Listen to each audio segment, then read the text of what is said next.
Hey, Chevette Nation. This time, the spindle's going on the car. No joke. Man, it's cold out here, too.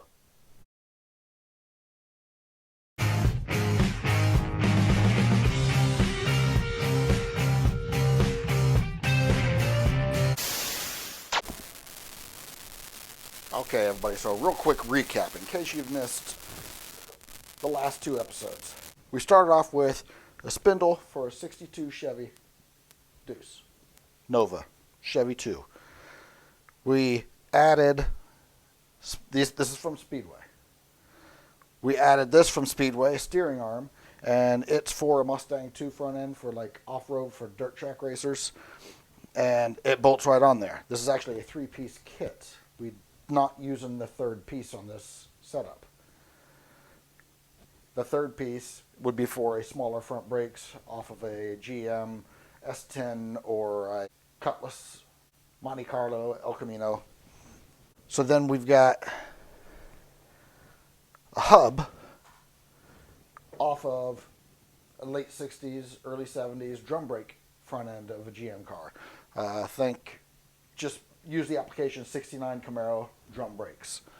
That'll get you this hub. We've got the rotor off of a 2000 Grand Am. Brake caliper, 2000 Grand Am. Brake pads, same thing. And then I had to fabricate this piece. Can you see that? This is the piece that the caliper bolts to, and then it bolts to the spindle. This is 1.0, and I need to do 2.0. And once I do the other one to 2.0, this is what we started off with, then I will upgrade this one and make it match. I also have just assorted garbage hardware holding this together, and I need to redo all that hardware. So now when I go to put this on the stock A-arms on the Chevette with the original ball joints, I've got original 1980 ball joints on mine. The top ball joint is too small for the hole on this spindle. I'm sure there is a better way of doing this, but if you look at this picture right here, that's what I'm going to attempt to do. Just going to use a piece of metal, cut it down, stick it in here, and then slide it on the ball joint and let it get pressed into shape.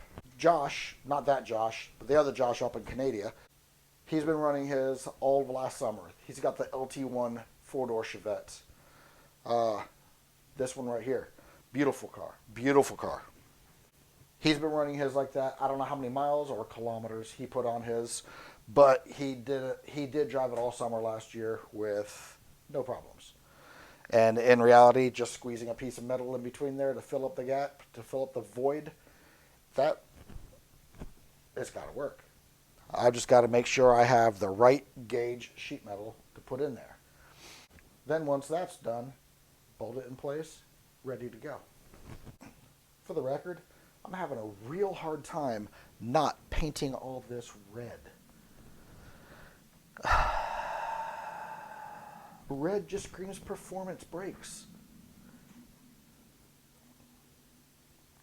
Doesn't matter anyways because I got the moon discs. So let's get some work done. Hopefully you notice there's no coil spring in here. And that's just for this mock-up. Now I'm not sure if I mentioned it before, but since the last time I've been in here, Josh stopped by here and dropped off 8 coil springs. 2 complete sets of coil springs. A couple heavy duties, well, 1 set of heavy duty ones and 1 set of regular.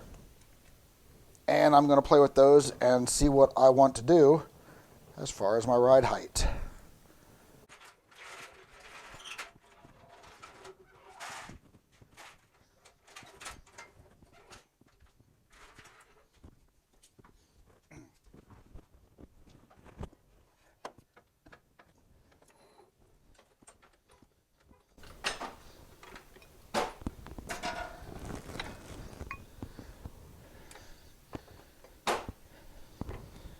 Okay.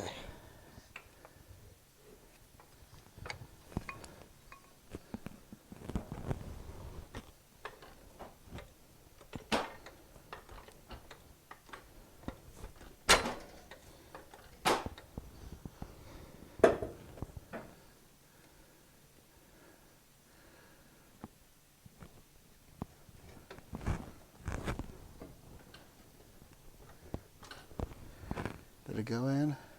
Of course not.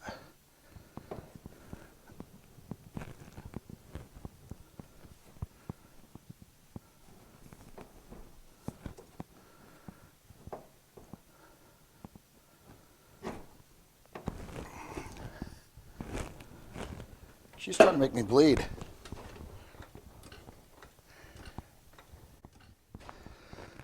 I bleed enough at work. I don't need this.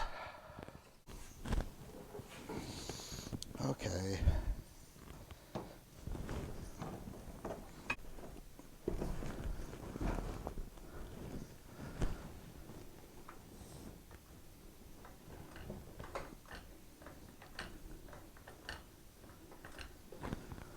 Okay.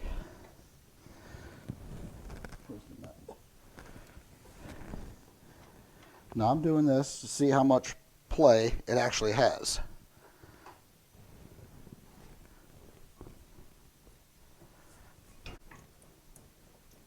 Okay, here we go. So I need to try and figure out how to get that out. Now, of course, like I already showed you, I'm going to use metal. But I need to find out what gauge metal I need to use. So I'm going to start with the cheapest, thinnest gauge that I have lying around. A pop can, soda can, pop can, Coke can, whatever you call it in your region. It's pop. We're going to carefully trim it.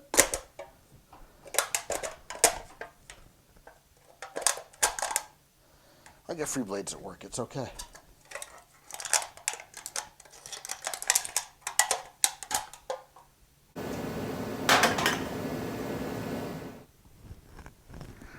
But that's okay. Now I highly doubt this is going to be enough.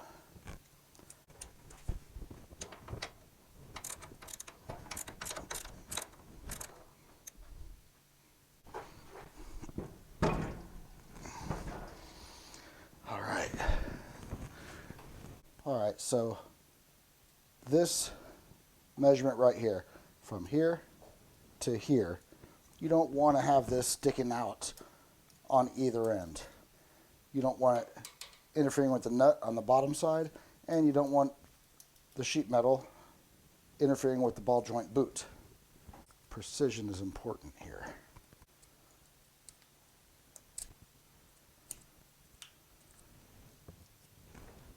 A little bit more. Beautiful. I guess I did all that off screen. Okay. I took my knife and I shaved this down to this size. Now let's see what happens. Wad it up. No, I'm not wadding it up. I'm delicately wrapping it in there. It overlaps at one point, which is good because that means it takes up even more space. All right.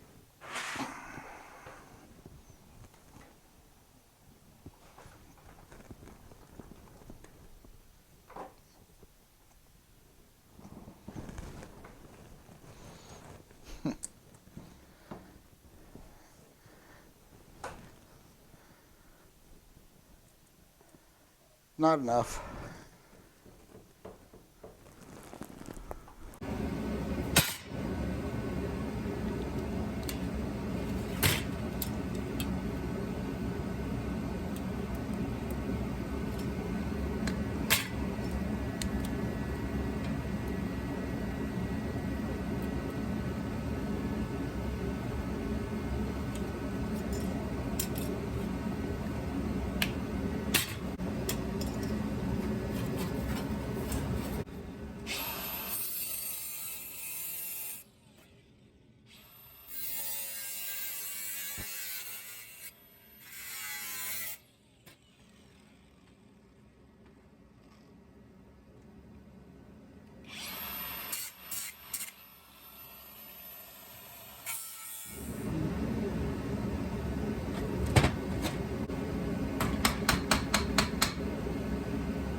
I made a spacer.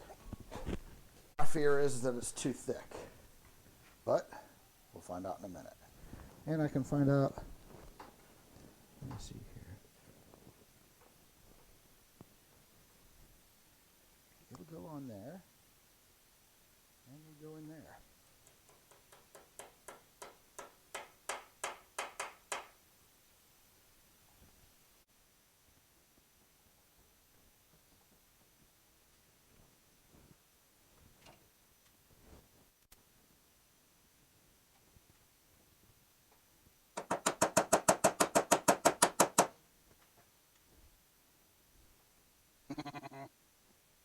There's no slopping that. Yes. Now watch. The nut will tighten all the way up and not spin the ball joint. That will tell me that it is in fact pressed in there properly.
And there we have it.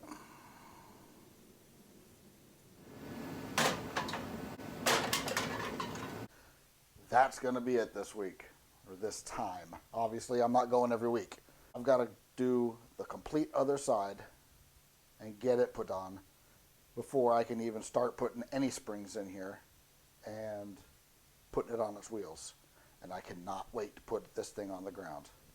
Even in mock-up stage, even with the rear axle not being bolted in properly, I want to put this thing on the ground, see what it's going to look like with the 15s and the 16-inch wheels with the new moon discs. I can't wait. A couple of upcoming things. Not yet, but soon. I believe Josh, not that Josh, but the other Josh up in Canada is making me a kit to locate the rear axle. If that's the case, it should be coming up here pretty soon, maybe a month or so. Drive halfway to Canada, which means like somewhere in northern Ohio, and meet him at a truck stop or a gas station or a McDonald's, whatever, and buy the pieces off of him. Even bigger and better news, another guy up in Canada who I found on a 3800 Fiero swap page. He's advertising that he does wiring harnesses. Cheap. Not sure what the final cost is going to be. I'm in talks with the man. He's retired, so he's just doing this for fun. This guy has an Opel GT, like this, and he's putting a supercharged 3800 in that thing. That would be, that's the dream. Those things are so neat. I've loved them ever since I was a kid. I would trade my truck for one. I doubt it could pull the camper, but God, those things are neat. So that's a little bit of information on what's going on. And the reality is, if I can get this set up, and if I can get the rear axle set up, and if I can get the engine bolted in, and with a wiring harness, I'm not too awful far from actually being able to maybe even drive this thing. Once the engine's in and wired up, and a drive shaft, I need a drive shaft still. and a drive shaft in, then I can take it over to the tuner, have them put it up on the dyno, tune the ECU, and find out what the kind of numbers this thing's going to be putting down. Because that's need to know information. I want to know how much horsepower. My goal is 300, and 300 horse in a 2,000 pound car. It's going to be fun. Anyways, it's getting late. I'm getting cold. I think I ran out of kerosene about 25 minutes ago, 30 minutes ago. And the temperature's dropping quick. I got to clean up this mess and get inside, get to bed. I got taxes to do tomorrow. That might mean more parts.